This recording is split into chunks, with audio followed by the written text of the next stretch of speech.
Hi everybody, this is Gina at the Library Mouse.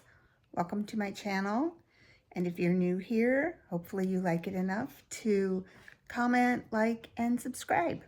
But today I thought that I would go ahead and do a tag. I was tagged for the Not That Bad tag by Pat at Book Chat with Pat. Now, originally, this was created by Melinda at A Web of Stories. So the premise behind this tag is there are many things we are told we should not do to books as readers. And they're kind of asking, do you do these things? It's not that bad. Well, I like to think of this as, oh, no, you didn't. And some of them are, oh, yes, I did. So the very first question is, do I dog ear my books?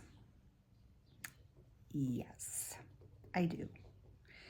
I don't dog ear library books or books that I borrow from other people. But do I dog ear my own books? Yes. So I just pulled some random books. So, yep, I do. Here's one. Yep. This one has dog ear on it. So I do. And when I buy used books, to be honest, I don't really care if someone has dog-eared them. Sometimes I like to look at the books and see the pages that were turned down and think, did they leave off there, or is this important? So I definitely do. But I won't do it if I borrow a book from you. Just putting that out there. So the second question is, do I annotate? I don't annotate. I read for pure pleasure for the most part now. Okay, I guess I should qualify that statement. I do not annotate fiction books that I am reading for pleasure. I did enough annotating when I was in college, and I taught English language arts for 32 years. I did enough then. And to be honest, writing all of that, overanalyzing the fiction that I was reading, made it much less enjoyable to me. So now when I read fiction purely for pleasure. If I happen to come across a quote that I particularly love, I might highlight it, but I won't write in the pages. If I'm reading nonfiction and it is maybe a how-to book and I've done what they're saying I should do, but maybe I have some notes on that or things that didn't go as smoothly as I thought, or maybe it is a cookbook, I might write in it, but 99.9% of the time, I do not annotate and I do not highlight books. I just read. Third question is, do I roll covers and spines? So obviously rolling the cover is like doing that to make it easier to read. And I do that, not all the time, but if I'm trying to read one-handed, I will roll it back. I don't break the spines, but I do roll the pages back. Especially, I'm going to do them out of order, but especially when I'm reading in the pool, I will roll the spine back. The next question is, do I read in water? Yeah, I read in water. I do. I actually have a video of me reading in water, so maybe I'll include that to prove my point. But yes, my favorite thing to do is to grab some old books, grab a book, hop in my float. It's like a lounge float, and read. So I'll have my drink, my book, floating around. But then, you know, I do tend to read one-handed because I'm, you know, pushing the water, hands in the water, whichever hand I'm not holding the book with. So yes to that, and yes to rolling the covers. Do I listen to anything when I read? The sound of chirping birds. That is about it. I cannot focus if there's noise in the background. Cannot focus. The TV needs to be off. People need to not talk to me.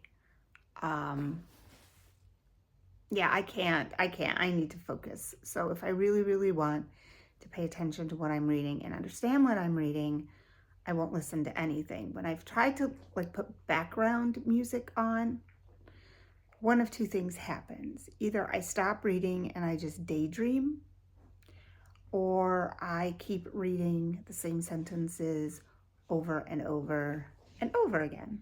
So I have a very hard time with that. I'm not great at multitasking. Something always suffers. Do I read in the bathroom? Well, I'll tell you. I do read in the bathroom. And I will just kind of take you in the bathroom and show you a little bit. Here's my stack. And I did get a tray so that I can put my books in it while I'm taking a bath. I am a bath person. I am not a shower person, especially in the winter. There's nothing I like more than taking a bubble bath and reading in the bathtub. Also a disclaimer, I generally read magazines in the bathtub. That's what I'm known to do, but I still read in the bathtub. Am I book polygamous? Yeah, I'm a book polygamous. I have many sister books. I have always had 2 or 3 books being read at the same time. I guess just because my mood changes, and there are times when I'm in the mood for a funny book, or there are times when I'm in the mood for more of a serious historical fiction, and I don't get the characters mixed up, which is what some people have asked me when they see me, you know, bring along 2 or 3 books. They're like, don't you get the storyline and the characters mixed up? And no, I don't.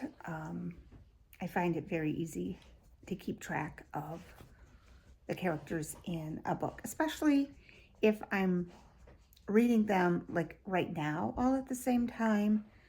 Not, well, I haven't read this book in 2 months, so now I'm going to pick it back up again.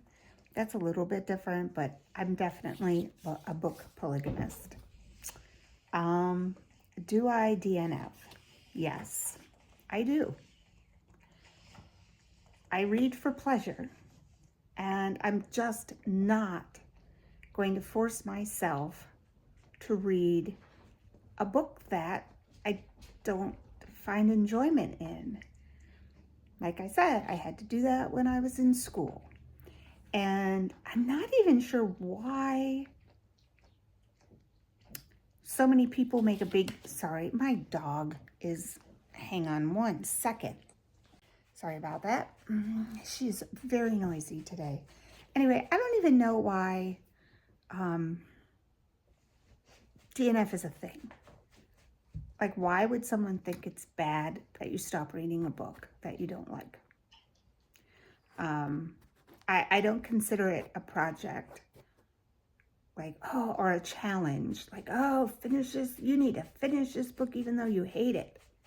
What good is that going to do me? I just don't see the point. It's a waste of my time. It's pretty much how I look at it. So if I'm reading a book and I don't like it, I will have no qualms about putting it down, rehoming it, and just moving on to a new book. Do I own more books than I have space for? Yes, I think I do. We're trying to turn our den, well, we're not trying to, our plan is to turn our den into a library, and then the books will be contained in one space. Right now, there's just books everywhere. I have multiple magazine racks that have books in them. I have a bookcase in my den. I have a bookcase in the spare bedroom. I have a small bookcase over here in the living room. So there's many places to store books, but I think I have more books than storage. But yesterday, I went and bought a beautiful wicker shelving unit on Facebook Marketplace. I'll take you into the sunroom and I will show you it. My new place for books. I just set this here. This picture's coming down. It's going to find a new home, but it is perfect. So it's going to be filled with plants and books and everything that I enjoy. And speaking of that, isn't that, it's such a pretty plant. But yeah, and I think it just goes really well with the other pieces that I have in here, like this piece and this wicker table. So yes, I am, oh, and here's one of my magazine racks filled with books. So anyway, this is the next spot where my magazines or my books are going to go. The next question is, do I take books without leaving one at a little library? No, I don't. Okay, so I did once. Because I wasn't planning to go to a little library. I had taken my granddaughter to the arcade, and outside of the arcade, there was a little free library filled with children's picture books. And she really, we were looking through them. She saw them, and she wanted to take this shark book home to her little brother. So I let her, and I told her I will bring back 2 books the next time I come to the arcade, and I will put them in because we have a lot of children's books. So that's what I plan to do. But that is the one occasion that I did take a book without leaving one, because I really was not prepared to see this little library. So the next time I go, I will definitely take 2 children's books with me. Let me see, is that the end? I just double checked to make sure I have, that I have answered all of the questions. I have. So that was the Not That Bad book tag. So hopefully, don't feel bad if you do any of those things. I am going to tag some people for this tag, but if you're watching this and you feel like doing this tag, obviously do the tag. But I am going to tag 3 new to me booktubers. So the first one I'm going to tag to do this tag is Gia at Life in Chapters. The second one is Marieandrea at Books and Bocadillos. And then Maeve at Maeve Ever Books. Oh, and I have one more. Lynnette at Lynnette Reads. So I have 4 people that I am tagging. Check out their accounts down below. And thanks to Pat for tagging me in this. So happy reading, everybody, and I'll catch you on the next video.